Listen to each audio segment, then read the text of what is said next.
Ya, selamat berjumpa kembali dalam mata kuliah Sosiologi. Hari ini kita akan membahas tentang konsep ketekunan ya. Sebelumnya mari kita berdoa. Tuhan, kami bersyukur untuk kehidupan dan kesempatan yang Tuhan berikan kepada kami. Secara khusus ya Tuhan, untuk belajar. Kiranya Tuhan menolong memberkati kami dalam perkuliahan hari ini. Hikmat kekuatan daripada Tuhan boleh menuntun kami, sehingga setiap materi yang kami pelajari hari ini kami bisa memahami dan mengerti, karena Allah sendirilah yang memampukan kami. Terima kasih ya Tuhan, kami menyerahkan pertemuan hari ini ke dalam tangan-Mu, Tuhan yang pemimpin. Di dalam nama Tuhan Yesus kami berdoa dan bersyukur. Amin.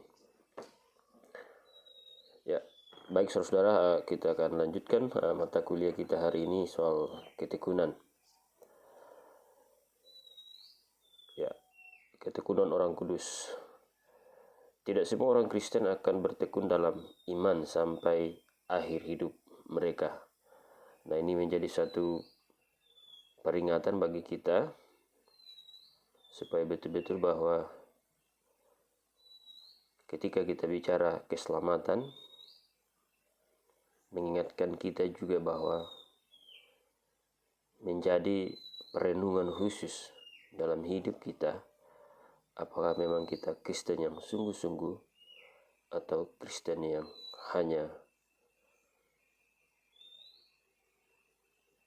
memikirkan hal-hal yang duniawi. Penting sekali bahwa kita harus memahami bahwa tidak semua orang Kristen akan bertekun dalam iman sampai akhir hidup mereka. Dan ini juga sudah banyak hal-hal yang kita bisa lihat baik di masa lalu dan di masa dimana kita ada sekarang dan hidup, bahwa betapa banyak orang-orang Kristen yang dulunya melayani Tuhan, dulunya mengecap kebenaran dan menikmati akan apa yang menjadi bagian dari kehidupan orang-orang yang hidup di dalam Kristus, tapi pada akhirnya dia harus pergi dan meninggalkan Kristus, atau dengan kata lain murtad. Nah, tetapi mereka yang dipilih, yang sungguh-sungguh dilahirkan kembali dan yang memiliki iman sejati, tidak akan kehilangan keselamatan. Nah, sekali lagi bahwa ketika kita bicara soal soteriologi, soal keselamatan, maka dari awal saya katakan bahwa kita adalah orang-orang Injili. Kita adalah aliran-aliran Reform yang punya prinsip sekali selamat tetap selamat, dengan penjelasan-penjelasan yang kita sudah terima sebelumnya. Jadi orang Kristen pilihan itu tidak mungkin akan kehilangan keselamatan. Ya, kita sudah menyampaikan kemarin dari proses demi proses yang dilalui. Ya, bukan karena kekuatan rohani mereka, melainkan berdasarkan pada kesetiaan Allah dan janjinya dalam hidup di dalam anugerah. Jadi sekali lagi bahwa ketika kita mampu menjalani sebuah kehidupan kekristenan kita dalam konteks ini, dalam kehidupan iman kita, ketekunan memang menjadi hal yang sangat penting dan urgent dalam menjalani itu. Tetapi juga kita jangan melupakan bahwa kesempatan itu, ketekunan itu bisa kita lalui oleh karena kekuatan yang Tuhan nyatakan dalam kehidupan kita, sehingga kita dimampukan dalam keterbatasan yang kita miliki, kita dimampukan untuk melakukan sesuatu yang orientasinya untuk memuliakan Tuhan. Nah, mereka yang telah diterima Allah di dalam kasih-Nya, yang telah dipanggilnya dengan ampuh dan yang telah dikuduskannya oleh Roh-Nya, tidak mungkin jatuh seluruhnya dan tidak seterusnya, sehingga mereka kehilangan kedudukan seorang yang telah beroleh hikmat. Maksudnya seperti ini, bahwa orang-orang pilihan Allah di dalam menjalani kehidupan imannya, kemungkinan dia bisa jatuh. tetapi dalam kejatuhan itu dia akan tetap kembali kepada Tuhan dengan konsekuensi-konsekuensi yang ada, tetapi tetap kembali kepada kehidupan imannya. Nah, ini juga menjadi peringatan bagi kita. Bahkan banyak contoh-contoh di dalam Alkitab, firman Tuhan yang kita bisa lihat bagaimana sejarah perjalanan iman, ya. Apakah itu seorang nabi, seorang raja, bahkan sampai kepada rasul, ya. Seperti itu. Kita melihat bagaimana kehidupan, kesempatan yang dijalani oleh Simon Petrus, ya, ketika dia menyangkal Tuhan Yesus. Itu salah satu contoh yang bisa kita lihat bahwa dia pernah mengalami sebuah kejatuhan, tetapi kejatuhan itu menjadi awal daripada pertobatan secara luar biasa, secara utuh, sehingga Petrus bisa dipulihkan dan dipakai dengan luar biasa. Bahkan hidupnya dipersembahkan untuk pekerjaan Tuhan dan kemuliaan Tuhan. Bahkan dia tidak memikirkan lagi tentang bahaya hidupnya. Nah, inilah yang menjadi pembelajaran bahwa bisa saja orang-orang yang telah dipanggil, dipilih, ditetapkan oleh Allah untuk diselamatkan, dia punya potensi-potensi untuk bisa jatuh di dalam perjalanan iman itu. Tetapi sekali lagi mereka akan bangkit dan akan dipakai dan akan dipulihkan oleh Tuhan. Nah, mereka pasti akan bertekun dalam kedudukan itu sampai pada akhir dan akan memperoleh keselamatan. Jadi sekali lagi bahwa proses demi proses dalam kehidupan iman seseorang yang dipanggil Tuhan pasti akan mengalami namanya hal-hal yang bisa saja jatuh, tetapi bukan berarti bahwa dia kehilangan keselamatan. Nah, kalau kita melihat dasar Alkitabnya, ya, dalam Lukas 22 ayat 31 sampai 32, ya. Di situ dijelaskan, Simon, lihat iblis telah menuntut untuk menampi kamu seperti gandum, tetapi aku telah berdoa untuk engkau supaya imanmu jangan gugur. Yesus sudah mengingatkan Simon Petrus bahwa kamu akan menjalani sebuah proses yang mungkin kamu tidak sadar bahwa ketika sampai kepada realitas itu, kenyataan itu, sekalipun di depan saya hari ini kamu berkata tidak, tapi saya ingatkan bahwa kenyataan itu akan terjadi dalam hidupmu, bahwa kamu akan menyangkal saya ketika saya menghadapi sebuah proses yang begitu mengerikan, ya, dalam menuju penyalipan saya, penderitaan saya. Kamu akan mengalami suatu proses yang diperhadapkan dengan soal pilihan hidup, mati atau hidup. Nah, disinilah kita melihat bagaimana kegagalan daripada Petrus. Tuhan tahu itu, Yesus tahu itu. Tetapi di dalam kegagalan itu, di dalam kejatuhan itu, Yesus berdoa. Nah, di dalam doa itu tidak saja mengingatkan Petrus, tetapi juga bagaimana janji Tuhan bahwa sesudah kejatuhan itu dia akan dipakai. Apakah Tuhan Yesus merencanakan kejatuhan itu? Tidak. Tetapi itu realitas sebagai kita seorang manusia. Tetapi bukan karena kita manusia lalu menggunakan kesempatan kelemahan itu untuk jatuh. Saya berpikir kalau kita semua berada dalam posisi Simon Petrus pada saat itu, mungkin melakukan hal yang sama. Bagaimana kita melihat bahwa murid bercerai-berai dengan sesuatu yang begitu mengerikan. Bagaimana bisa dikatakan kalau hari itu, seketika itu seseorang mengaku, mungkin juga akan dibunuh, dibantai, dan akan diperlakukan seperti Tuhan Yesus. Nah, apakah sekali lagi bahwa semua yang terjadi itu memang dalam rencana Allah? Saya berpikir bisa ya, bisa tidak juga, tetapi Tuhan mengizinkan itu untuk itu. Nah, walaupun Petrus tidak setia, namun ia tidak kehilangan keselamatan. Nah, ini yang sering saya tekankan dalam kuliah ini, contoh-contoh tentang bagaimana seseorang yang diselamatkan atau tidak. Nah, Petrus bertobat lagi, ya, menangis. Nah, kata menangis di sini juga bisa diartikan penyesalan, ya. Penyesalan tidak hanya menangis. Saudara-saudara, banyak orang yang melakukan kesalahan, ya, tetapi menangis supaya semacam ada satu belas kasihan, tapi tidak membawa kepada sebuah penyesalan. Nah, jadi menangis di sini juga bisa dikategorikan sebuah penyesalan karena perantaraan Yesus, ya. Kalau saudara bisa bandingkan itu di Ibrani 7 ayat 25.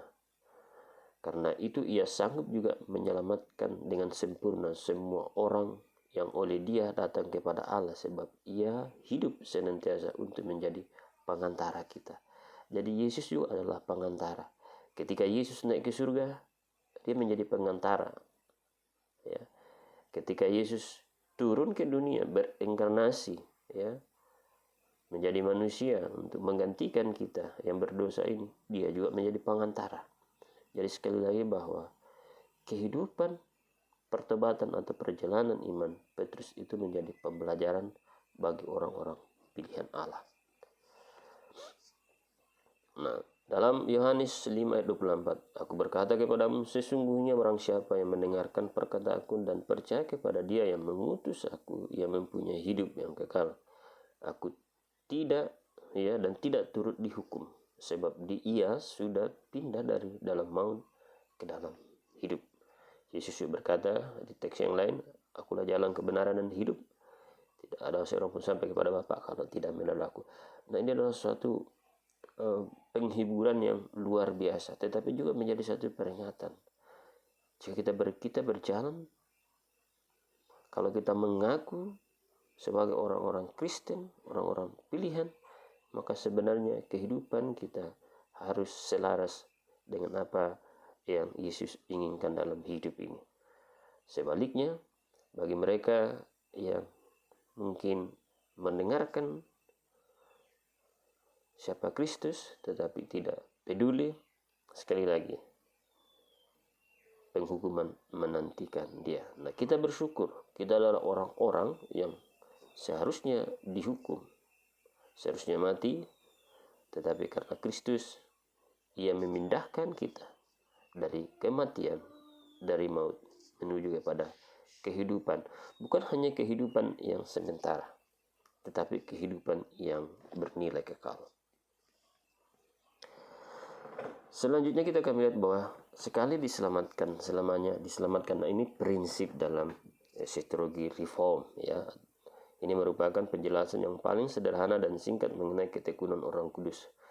Ketekunan orang kudus adalah pekerjaan Roh Kudus. Sekali lagi, pekerjaan Roh Kudus, bukan karena kekuatan dan kehebatan kita. Ketekunan orang kudus adalah pekerjaan Roh Kudus di dalam diri orang percaya yang telah, ya, yang oleh anugerah Allah bekerja di dalam hati orang percaya sejak awal dan terus menerus bekerja sampai proses keselamatan selesai dengan sempurna.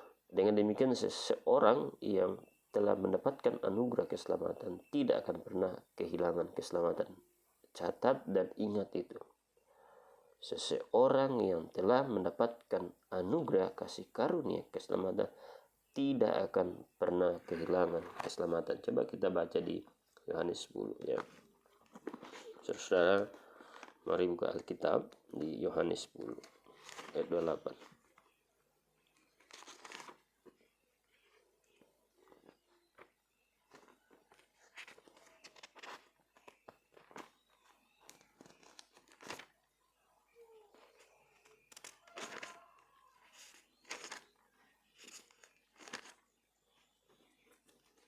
Yohanes 10 ayat 28. Firman Tuhan berbunyi, dan aku memberikan hidup yang kekal kepada mereka, dan mereka pasti tidak akan binasa sampai selama-lamanya, dan seorang pun tidak akan merebut mereka dari tanganku. Luar biasa. Sekali lagi saya bacakan, menjadi satu penghiburan bagi kita yang hidup di dalam Kristus. Dan aku memberikan hidup yang kekal kepada mereka, dan mereka pasti tidak akan binasa sampai selama-lamanya, dan seorang pun tidak akan merebut mereka dari tanganku atau tangan Tuhan atau tangan Kristus. Sebab Roh Kuduslah yang bekerja sejak awalnya dan terus-menerus bekerja memelihara hati hingga keselamatan sempurna. Jadi pertobatan kita itu, sekali lagi, pertobatan kita menuju sebuah pertobatan dalam panggilan keselamatan itu dipimpin oleh Roh Kudus, diawali melalui pekerjaan Roh Kudus. Bahkan ketika kita merespon itu juga, itu bagian daripada pekerjaan Roh Kudus. Pengajaran mengenai kenyataan sekali diselamatkan, tetap diselamatkan merupakan salah satu pengajaran Alkitab yang paling agung. Pengajaran ini memberi sukacita karena kita mengetahui bahwa kita diselamatkan untuk selama-lamanya. Tetapi menjadi catatan bagi kita juga adalah bahwa jangan berpikir bahwa ketika kita diselamatkan, dipanggil diselamatkan dan diselamatkan untuk selamanya, lalu menggunakan kesempatan itu justru tidak menghargai anugerah itu. Kita harus mengetahui dan kita harus menyadari bahwa seseorang yang diselamatkan, dipanggil, diselamatkan, dipilih, ditetapkan oleh Allah dalam menjalani kehidupan imannya, pasti dia melakukan hal-hal yang betul-betul memuliakan Tuhan, tidak justru bertentangan. Kalau ada orang-orang yang melakukan bertentangan, maka itu saya bisa katakan, bahkan di dalam materi kita sebelumnya, bahwa bisa saja orang-orang Kristen yang tidak berada dalam jalur keselamatan itu sendiri. Jadi itu perlu dicatat bahwa jangan menyalahgunakan kemerdekaan Kristus yang Tuhan sudah berikan kepada kita, tapi justru kita menghargai dan hidup di dalam kekudusan. Namun doktrin keteguhan orang kudus jangan disalah mengerti bahwa setiap orang yang mengaku beriman di dalam Kristus, menerimanya sebagai orang percaya di dalam persekutuan orang kudus, dijamin dalam kekekalan dan mendapatkan jaminan keselamatan yang kekal. Nah, sebab Alkitab sendiri telah memberikan peringatan akan bahaya kemurtadan. Sebab mereka yang pernah diterangi hatinya, yang pernah mengecap karunia-karunia surgawi, dan yang pernah mendapat bagian dalam Roh Kudus, dan yang mengecap firman yang baik dari Allah dan karunia-karunia dunia yang akan datang, namun murtad lagi, tidak mungkin dibaharui sekali lagi sedemikian hingga mereka bertobat. Sebab mereka menyelipkan lagi anak Allah bagi diri mereka dan menghinanya di muka umum. Ibrani 6 ayat 4 sampai 6. Nah, saudara, saya jika memberikan pendapat teks ini adalah bahwa ini menjadi satu peringatan, tetapi juga sekaligus bagi saya bahwa tidak mungkin orang pilihan Allah itu murtad. Ya. Dan sekaligus juga di sini menegaskan kepada kita bahwa orang-orang yang bukan pilihan Allah, yang hanya namanya Kristen, yang mungkin melayani, menjadi jemaat, bergereja, tetapi tidak menjadi Kristen yang sejati, itu yang dikatakan murtad. Tapi orang pilihan Allah tidak mungkin murtad. Jatuh mungkin pernah, iya, tetapi dia akan kembali, dan dia akan lebih sungguh-sungguh dan serius hidup di dalam pelayanan, di dalam melayani Tuhan. Nah, mereka dapat dipersamakan ya, seperti perumpamaan benih yang jatuh di tanah yang berbatu-batu, yaitu orang yang menerima firman dengan sukacita, masih terus bersukacita untuk waktu tertentu, namun sesungguhnya imannya tidak pernah berakar di dalam Kristus. Imannya hanya sampai pada taraf persetujuan pemikiran. Ia setuju pada fakta bahwa Yesus adalah Tuhan dan Juru Selamat, namun imannya tidak sampai bersandar sepenuhnya kepada Kristus. Nah, ini bahaya sekali. Bahayanya adalah apa? Kita sudah menjadi orang Kristen, kita juga sepakat, bahkan kita juga mungkin menjadi pembela tentang Yesus, bahkan kita juga mengajarkan tentang keselamatan. Namun kehidupan kekristenan kita perjalanan iman kita sebenarnya sepenuhnya tidak berada pada area Kristus, atau tidak berada pada sepenuhnya di dalam diri Kristus. Nah, ini yang betul-betul bisa menyedihkan bagi kita. Dan saya bisa mengatakan hal-hal yang demikian ini banyak terjadi dalam kehidupan kekristenan. Sekali lagi saya ingatkan bahwa iman hanya sampai pada taraf persetujuan pemikiran, hanya sampai ke pemikiran saja. Ia setuju pada fakta bahwa Yesus adalah Tuhan dan Juru Selamat, namun imannya tidak sampai bersandar sepenuhnya kepada Kristus. Jadi sekali lagi tidak menjadi jaminan kita itu melayani Tuhan, bahwa kita sepenuhnya bersandar kepada Kristus. Tidak menjadi jaminan orang-orang yang hebat yang melakukan mujizat, hamba-hamba Tuhan yang namanya besar, ya, itu sebenarnya bersandar kepada Kristus. Bahkan ada yang mencaplok Kristus supaya menjadi Tuhan bagi sesamanya. Bahkan juga kita harus menyadari bahwa saudara yang sekolah teologi tidak menjamin bahwa saudara itu imannya bersandar sepenuhnya kepada Kristus. Karena apa? Jika kita sepenuhnya bersandar kepada Kristus, itu akan mempengaruhi pola hidup kita, cara berpikir kita, cara berkata kita, cara tutur kata kita, tindakan kita, sikap kita, tingkah laku kita. Itu akan mempengaruhi. Jadi saya tidak pernah kaget jika ada orang yang melayani sekolah teologi bertahun-tahun, bahkan mungkin melakukan segala sesuatu yang berhubungan dengan pekerjaan Tuhan, tetapi pada prinsipnya kita melihat justru berbanding terbalik dengan apa yang dikatakan oleh Tuhan. Nah, orang-orang yang demikian ini bisa saya katakan sekali lagi orang yang sebenarnya tidak sepenuhnya bersandar kepada Kristus. Nah, kita berada pada satu kesimpulan soal doktrin ketekunan. Doktrin ketekunan sangat menghibur kita dan memberi kepastian tentang keselamatan kita. Tetapi juga sekaligus memberi dorongan yang kuat kepada kita untuk bertekun dan bertumbuh dalam iman dan menghasilkan buah roh. Maka doktrin ketekunan orang-orang percaya sejati adalah suatu penghiburan dan sekaligus suatu tantangan. Tapi tantangan itu didasarkan pada penghiburan.